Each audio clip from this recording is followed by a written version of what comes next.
All right, so our first question is coming from Luke chapter 22, verses 1 through 6. And the question is, demons cannot freely enter whomever they choose. How do you think Judas got to the point where Satan himself was able to enter him? And this is, again, from Luke chapter 22, verses 1 through 6. Verse 3 of Luke 22 reads, "Then Satan entered Judas, called Iscariot, one of the 12. The Bible records other instances of demon possession. In this case, we have not just any arbitrary demon, but Satan himself entered into Judas. And the question again, how did he get to the point where Satan could enter into him? In the question, there was a reference to John chapter 12, verses 3 through 8. So John 12, verse 3 through 8 records the story of Mary washing Jesus' feet in the home of Simon the leper.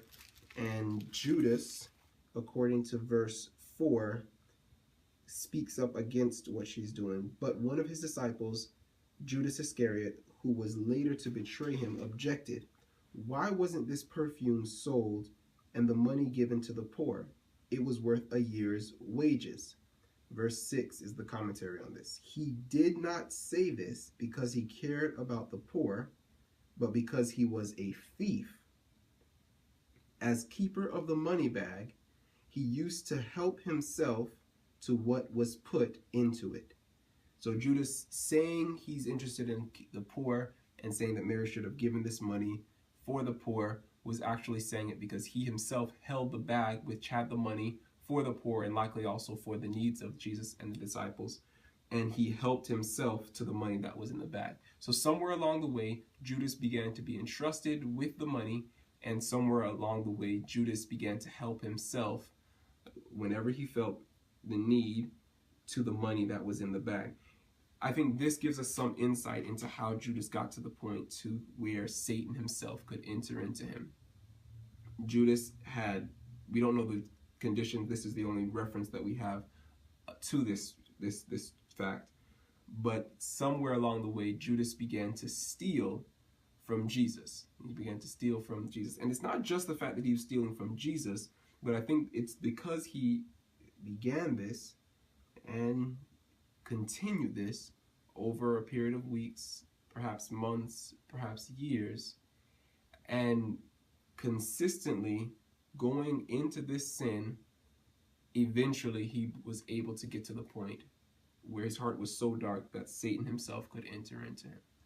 Now, I want to quickly note that it's not just because the sin was so terrible, but it was because he was persistently continuing this sin. Also, I want to note that Judas here, he makes a mistake that I've made many times, and also the mistake that Adam and Eve made. And I think it's the mistake of underestimating the cost of one sin. Judas may have thought this was a small thing the first time, maybe even the second or third time. It's just a little money. Maybe he felt justified because he was serving Jesus and he wasn't being properly compensated. For whatever reason, he thought this was a small thing, and he consistently did it until he probably thought it wasn't even that bad at all. But just like Adam and Eve, and just like I've done, he underestimated the cost. He for sure didn't think that the first time he helped himself to what was in the bag, that this would bring him to the point where Satan himself could enter into him. Just like Adam and Eve, when they ate that one piece of fruit, could never have envisioned that the price of this one piece of fruit would be children being born with AIDS. The cost of eating this one piece of fruit would be millions of women being raped. The cost of eating this one piece of fruit would be the millions of people that died in the Holocaust. The cost of this one piece of fruit would be the wars that we've seen in this world, would be cancer, would be all of the horrible evils that come with this world. If they understood or had any inkling of the evil, the cost, or the great cost of this one piece of fruit, for sure they would have fled from it. And I think that's also the problem with Judas here, that he didn't see beyond this one decision, and that the cost was much more than he was willing to pay. And I think, as I mentioned, I also have done that, where I've thought, well, this sin isn't that bad. The consequences, even if they're bad, I can just deal with them. and I'll just fix it later, or I'll say I'm sorry, or I'll just get over it. People will get over it, or whatever. But the cost of one sin cannot be estimated.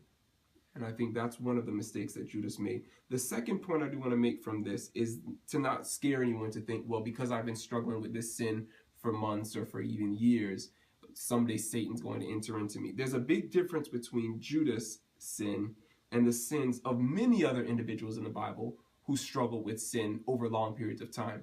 The quickest to compare him with is Peter. Peter, also a disciple of Jesus, and he also struggled with a number of sins. We see even after Jesus' ascension, all the way into Galatians chapter 2, Peter is still struggling with sin.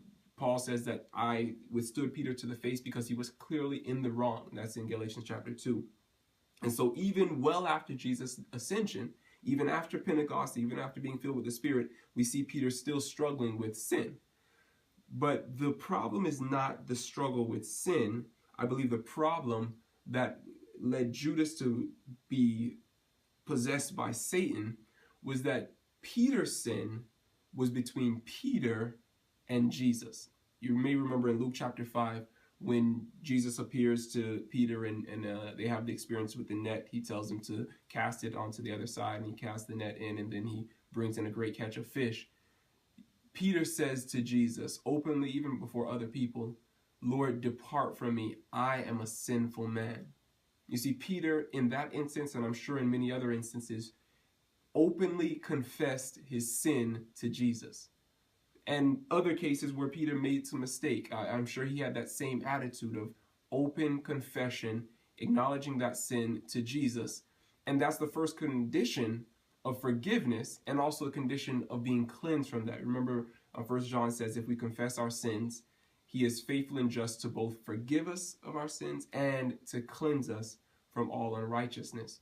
And so Peter, the difference between Peter and Judas is that Peter's sin was between Peter and Jesus, whereas Judas' sin was between Judas and the tempter, between Judas and Satan himself. Judas didn't confess. He didn't open up and share with Jesus this struggle he was having. And so Jesus couldn't help him to overcome it, nor could Jesus offer him forgiveness because he would not acknowledge it. So I think that's a big point as well as to why Judas was able to get to the point where he was able to be possessed by Satan.